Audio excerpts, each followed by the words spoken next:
Bonjour, bienvenue sur l'art du fait maison.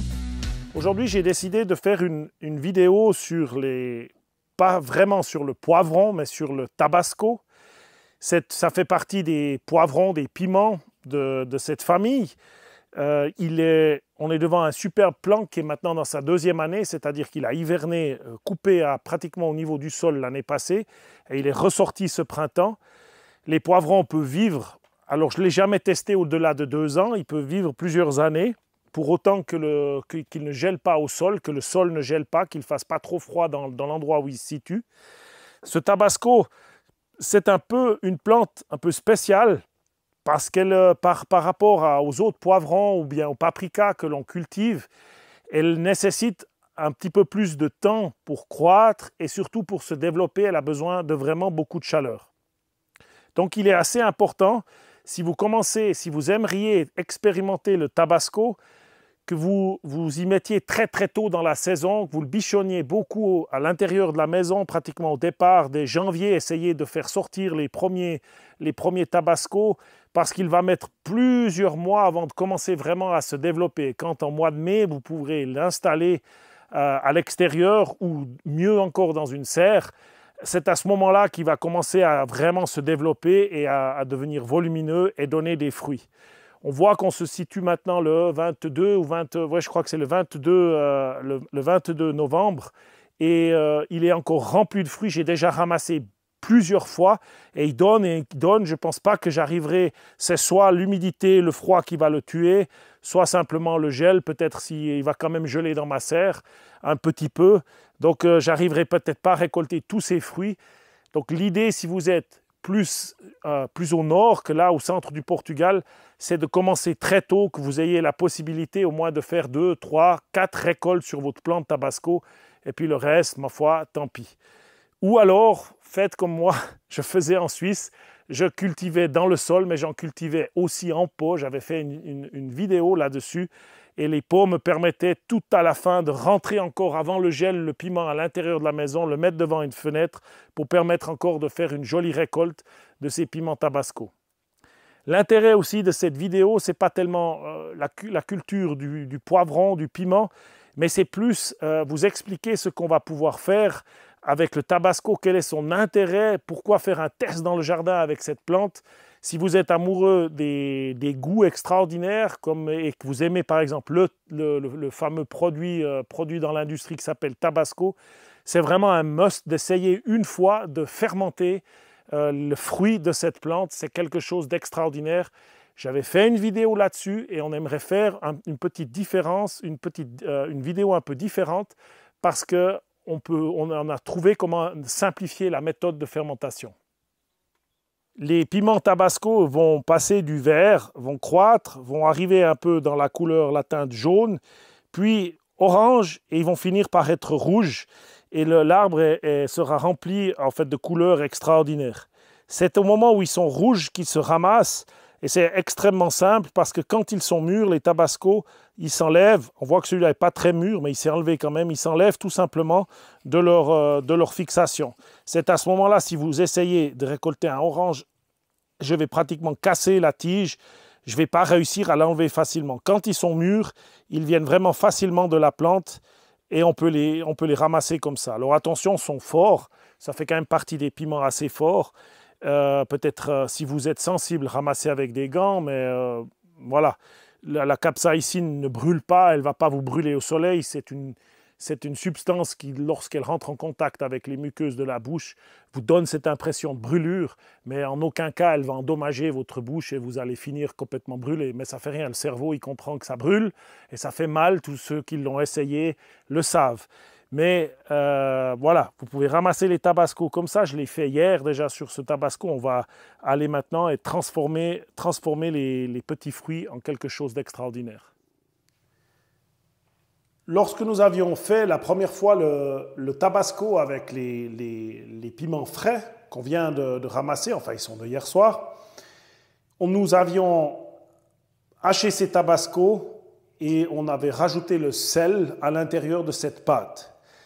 Le problème de cette fermentation, c'est qu'elle est difficile à contrôler, c'est rapidement on peut observer des levures ou des pourritures, ça peut même assez vite arriver parce qu'il y a quand même un manque de liquide. C'est plus difficile à contrôler cette fermentation.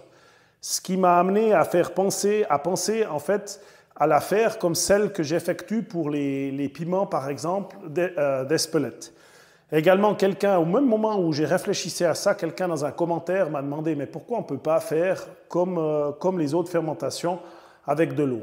Alors en lui répondant que j'étais en train de faire des tests, ce que j'ai fait cette année avec différentes versions, et je suis très content du résultat et surtout c'est beaucoup plus facile de fermenter les tabascos.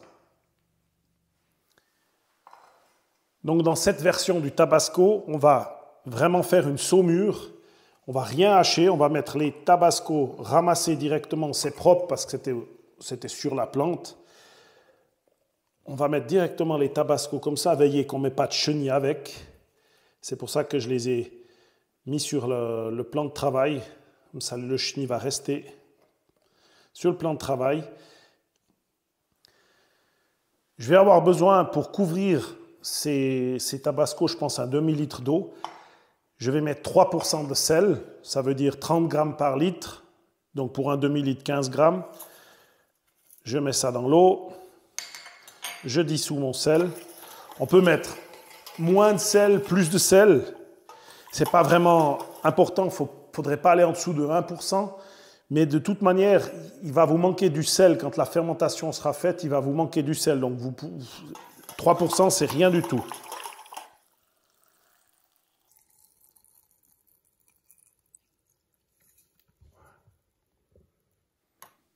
Donc une fois qu'on a rajouté l'eau, le travail il est fini pour le prochain mois. On va laisser partir ça en fermentation. Simplement fermer le bocal. Comme les gaz s'échappent en partie de ce bocal, on n'a pas besoin de l'ouvrir, mais peut-être contrôler après 3-4 jours quand même qu'il n'y ait pas trop de gaz à l'intérieur. Par la suite, généralement, le tabasco, ce n'est pas une choucroute, ça ne va pas fermenter beaucoup.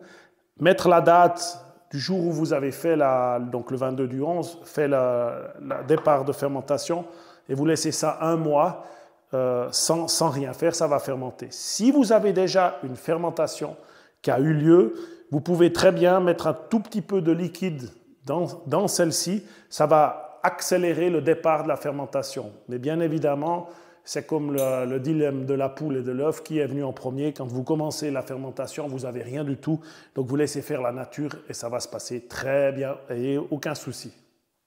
Ce que moi je vous propose chaque fois quand je fais des fermentations comme ça, et surtout si je les mets en hauteur, quelque part je mets une assiette dessous, parce que c'est possible que vous avez un petit peu d'eau qui va commencer à sortir du bocal et vous pourriez avoir des petits dégâts. Si vous mettez puisqu'il faut le mettre à l'abri de la lumière, si vous le mettez dans un tiroir, parce que c'est là que vous sentez que c'est le mieux qu'il soit, pour éviter que ça salisse tout, que ça vous casse quelque chose, mettez une petite assiette dessous. Après un mois, normalement, la fermentation elle est effectuée. Ça va peut-être, si vous la laissez, si vous l'oubliez 2 mois, ça ne va pas être grave du tout. Mais disons que la plupart du travail, des arômes seront développés durant ce mois. J'ai testé ces lactofermentations par curiosité. J'ai fait un test du liquide qui est à l'intérieur et avec les 2 languettes et on est arrivé à peu près un pH, là, les languettes qu'on peut trouver un peu partout. J'ai trouvé un pH entre 3,5 et 4. Du moment qu'on est en dessous de 4,5, il n'y a pas de souci. Mais de toute manière, dans la recette, on va encore rajouter énormément de vinaigre, ce qui fait qu'il n'y aura pas de problème du pH. Mais lorsqu'on est déjà en dessous de 4,5, c'est que votre fermentation elle a bien fonctionné. Donc, on va les ouvrir. Ouais, il y a encore un peu de gaz dedans. On va filtrer le liquide et garder les tabascos. Alors, le liquide, vous pourriez très bien le garder dans une bouteille, l'utiliser en cuisine. Mais attention, c'est presque comme un vinaigre, donc si vous le mettez dans un plat, ça va vraiment rendre les choses acides. Quand vous sentez les lactofermentations, quand je les ai ouvertes, on sent tout de suite que ça sent bon. Après, c'est une première indication comme quoi la fermentation, elle a absolument réussi. Lorsqu'on sent le tabasco, l'odeur, elle peut pas choquer, mais on va se dire, oh, mais ça sent pas comme le tabasco. C'est incroyable la transformation qu'il va y avoir du moment où vous avez vos piments et du moment où vous allez terminer la recette. L'odeur, elle va complètement évoluer et vous allez être absolument étonné du résultat que ça va donner. Ce que je vais faire, c'est que ça, c'est un pot où je peux voir le volume qu'il y a dedans. Je vais simplement rajouter, mettre les piments. Le point suivant, une fois qu'on a ces piments, il faut les réduire en purée afin de déterminer le volume que ça va donner. Moi, je vais utiliser un mixeur, mais un blender, on peut utiliser beaucoup de choses. Il faut juste faire attention les yeux. Alors ça, c'est pas une partie facile à faire parce qu'on sent tout de suite qu'il y a du tabasco. Waouh, ça arrache bien dans l'air. Voilà, maintenant, je vais voir combien j'ai de volume. Donc, je vois qu'il y a 3 décis de volume. Maintenant, je vais rajouter le vinaigre. Dans l'idée de base, c'est que ça représente 30% du volume final. Il faudrait donc rajouter à peu près 7 décis de vinaigre pour faire 1 litre. Donc 7 décis de vinaigre, 30% de la masse, c'est environ donc c'est les 3 décis qu'il y a là-dedans. Je vais rajouter du vinaigre blanc avec celui-ci, là, c'est un vinaigre d'alcool avec 8% d'acidité. Mais l'idée, c'est d'avoir un vinaigre blanc. Il ne faudrait pas mettre un vinaigre qui a déjà des arômes comme un vinaigre rouge, de vin blanc, etc. L'idée, c'est vraiment un vinaigre blanc d'alcool. C'est parfait pour faire ça.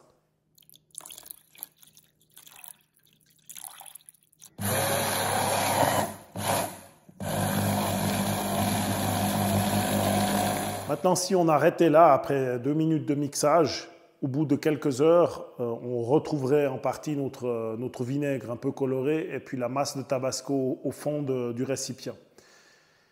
Soit on mixe pendant plusieurs jours, plusieurs fois avec le mixeur, ce qui est pas très fantastique à faire parce que c'est fort comme odeur, on en a dans toute la maison. Ce que moi j'ai trouvé de meilleure idée, c'est que je mets dans un bocal fermé et puis je laisse ça, donc je verse simplement ça là-dedans et je remue tous les jours. Soit j'inverse comme ça mon bocal, je laisse ça pendant encore au moins 1 mois ou 5 semaines. Je l'oublie quelque part dans la cuisine. J'ai des stocks de tabasco, donc je ne suis pas pressé.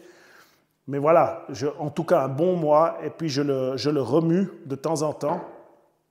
Et le vinaigre va simplement s'imprégner des arômes de la fermentation des tabascos fermentés.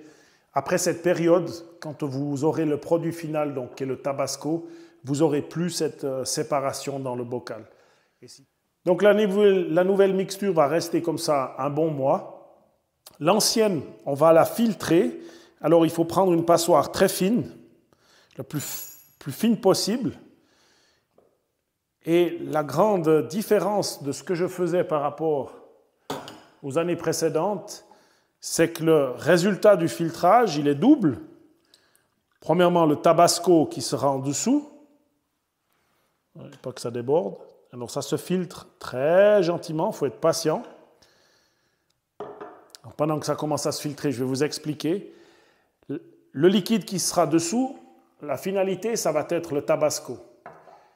Bien évidemment, il faudra ajuster la quantité de sel dans votre tabasco. Il va falloir goûter à la fin. Il va probablement, même sûrement manquer du sel.